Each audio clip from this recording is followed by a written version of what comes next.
Kiana Williams' dreams are like any other second graders. When I'm a grown-up, I want to be a teacher and help kids do their multiplication and subtraction. What she doesn't realize, what she taught her grandfather about surviving homelessness. It kind of bothered me because I was raising my granddaughter at the time, and I was trying to keep a place for her to live, not just me, mostly her. Joe took Kiana out of town to visit family. He returned to an eviction notice. His son threw a party, landing them on the street. After weeks with nowhere to go, finally a saving grace. We ended up in the shelter for a while, and then they got an opening Family Promise, and I went and took an interview, and I got in on that interview, and I loved His family is one of more than 70 who have graduated from Family Promise of Lawrence since its start in 2009. The program is a day center using local congregations to provide a place to sleep for its families. So we're not doing the work for them. These families have initiative, they have drive, they have motivation, they want to get out on their own. And we're just walking alongside them, helping facilitate those steps to get them where they need to be. I found out my daddy and my mama had separated. So that made me the oldest child at home. So I ended up dropping out of school, getting a job to help my mama. And I had 3 brothers and 3 sisters there at home with my mama at the time.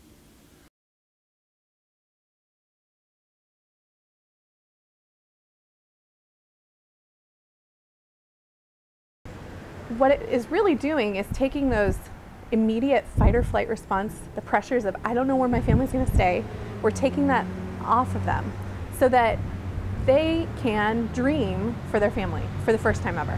A lot of them are in tears over that process when they sit down to talk with us about their goals because they've never thought about where do I want my family to be in 5 years? What do I want that to look like? What's going to be different for my family because of what I'm doing right now?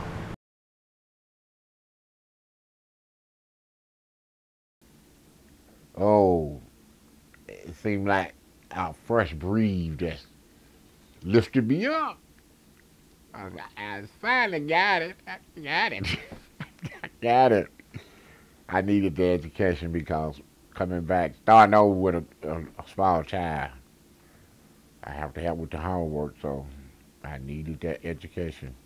Joe still faced hurdles. Finding affordable housing in Lawrence is difficult for anyone. Numbers show the median family here makes less than the rest of the state, while paying more in rent. What's worse is homelessness in Lawrence continues to increase. Individuals seen by the community shelter are rising, and so is the number of families. In fact, all citywide service providers report seeing more homeless families over the past several years.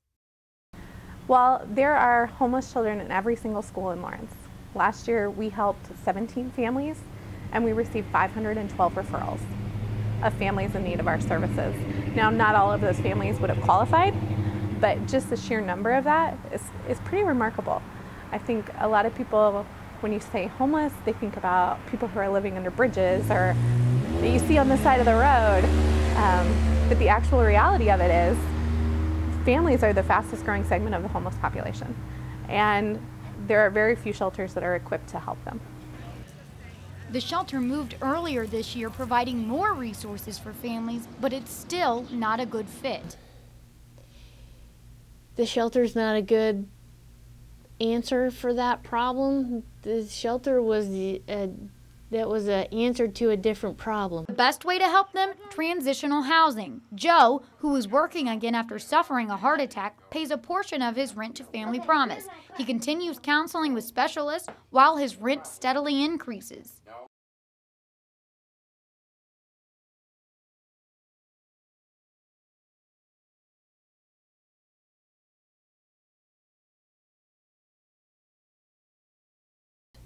Unfortunately, we're going to have a similar funding cut in this upcoming grant year.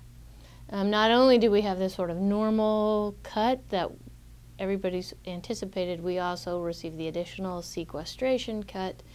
And so there will be no way for us to bridge that gap. So this will be the year where the impact is really going to be felt. We have, as I say, we have 23 households on the program. We have a waiting list of 20. We are not filling any currently because we are at the limit.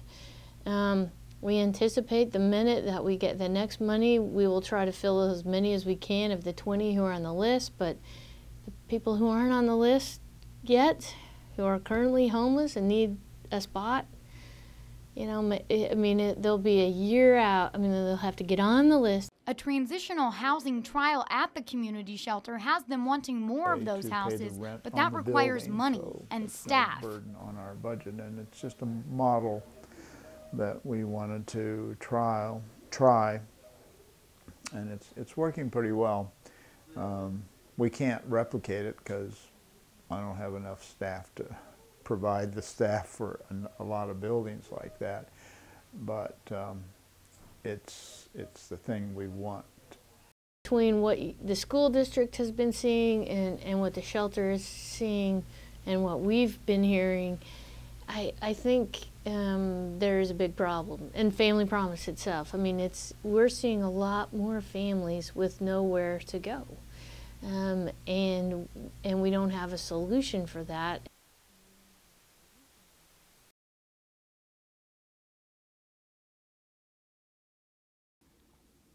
My eyes is open, and I'm studying moving forward in life, whether I'm homeless or not. Your life don't stop because you're homeless. You study, move forward, move forward. Like I finished school and all that, I was homeless. Still taking care of her, being homeless, and helping other family as I was going. While Joe continues moving farther away from homelessness, Kiana says she's thankful for her papa and lists reasons that weren't always possible for Joe. Is that he takes care of me and he feeds me and he buys me clothes and he buys me toys.